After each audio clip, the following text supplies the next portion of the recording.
माता पिता, इसके अलावा कोई नहीं कर सकता। कि जो प्रेम करे और हमसे प्रेम के बदले में कुछ नहीं चाहे। और एक प्रेम होता है कृतज्ञ। कहते हैं कि ये प्रेम ऐसा होता है कि हम सामने वाले को प्रेम कर रहे हैं तो सामने वाला भी हमें प्रेम करे। तो इस प्रेम को कहते हैं कि ये जो प्रेम है ना, ये हो गया सौदा, कि हमने आपको फलानी चीज दी तो आप भी हमें ऐसी चीज दीजिए।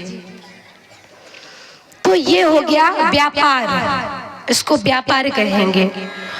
और जो कहते हैं कि गुरुद्रोह नामक प्रेम जो होता है, एक प्रेमी ऐसा भी होता है कि प्रेम का बहुत दिखावा करता है महाराज। इतना दिखावा करेगा, इतना दिखावा कि नस काट लेगा हाथ की, कहीं गले में रस्सी बांध लेगा महाराज, कि हम इतना प्रेम करते हैं तुमसे कि तुम्हारे बिन रह नहीं सकते, मर जाएंगे, कट जाएंगे पटरी में जाकर के आदि आदि महाराज।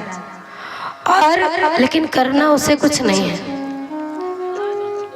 कुछ नहीं करना। आजकल बड़ा सिस्टम चला था ये बीच में कि नस काटने वाला, आजकल तो स्टिकर आ जाते हैं, स्टिकर हाथ की फोटो खींचे, स्टिकर लगा के स्टेटस लगा दिया। प्रेम से बोलो राधे राधे।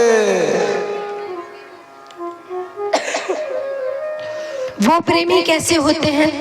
वो प्रेम ऐसे करते हैं, मान लो थोड़ी देर के लिए कि जजमान को ले लेते हैं, जजमान की पत्नी नहीं है थोड़ी देर के लिए, जजमान के पास खूब संपत्ति है, और ये जजमान है ना, इन्होंने देखा कि महाराज तो चकाचक है, तो महाराज से कहा भैया हम तुमसे बड़ा प्रेम करते हैं, शादी नहीं करनी है महाराज, प्रेम करते हैं, प्रेम करते हैं, और उनका जितना भी धन है उसको कैन प्रकार से अपनी ओर खींचना है।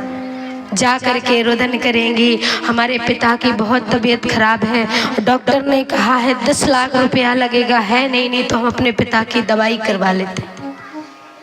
अब वो प्रेम करता है, जो सच्चा प्रेम करता है, वो कहता है अरे किस बात की कमी, हमारे पास तो है धन, जो हमारा है वो तुम्हारा है, और वो उसको धन देता है, और वो धन ले जा करके बढ़िया ऐसो आराम करता है, उसके कोई पिता की तबीयत खराब नहीं है। तो कहते हैं ये है गुरुद्रोह नामक प्रेम।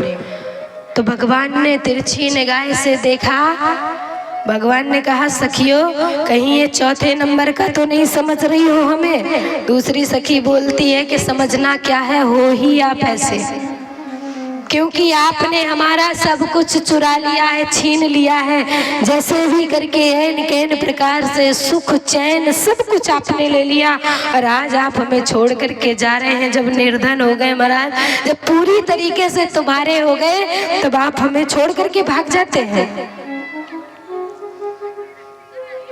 भगवान बड़े प्रसन्न होते हैं, और प्रसन्न होकर के सखियों से कहते हैं कि हम कहीं छोड़ करके नहीं जाएंगे आज के बाद। राधे।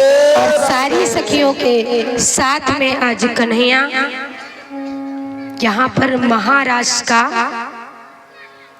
सुंदर आयोजन करते हैं। सारी सखियां कही गई है, ये जो महारास हुआ है ना, तो यहाँ पर भगवान का और कामदेव का खुल्लम खुल्ला युद्ध हुआ है। युद्ध में एक बार कामदेव आया और भगवान से कहा कि प्रभु हमें आपके साथ 2-2 हाथ करने हैं। भगवान ने कहा कि देख हंसी होएगी कि एक पुत्र अपने पिता से लड़ रहा है, क्योंकि कामदेव भगवान के पुत्र के रूप में आते हैं ना। कामदेव कहते हैं कि महाराज कुछ भी हो, हमारी हार्दिक इच्छा है कि हम आप शरद पूर्णिमा के दिन 16 कलाओं से परिपूर्ण होता है। और कन्हैया ने पूछा कि किस दिन लड़ना है बताओ, तो कन्हैया से कहा कि शरद पूर्णिमा के दिन। भगवान ने कहा कि ठीक है, हमने तुम्हारी चुनौती स्वीकार की और शरद पूर्णिमा को आ जाना। कन्हैया ने सारी ब्रजबामाओं को बुला करके और यहाँ पर कामदेव ने सारी शक्ति लगा दी, अपने पांचों बाणों को छोड़ दिया, लेकिन भगवान का कुछ नहीं बिगाड़ पाए। सारी सखियों के बीच में एक एक कन्हैया, और सारी सखियों को लग रहा है कि कन्हैया हमारे साथ नृत्य कर रहे हैं। हमारे भगवान और कन्हैया स्वरूप बनकर के आया है। हमारी माताएं थोड़ा सा या फिर ये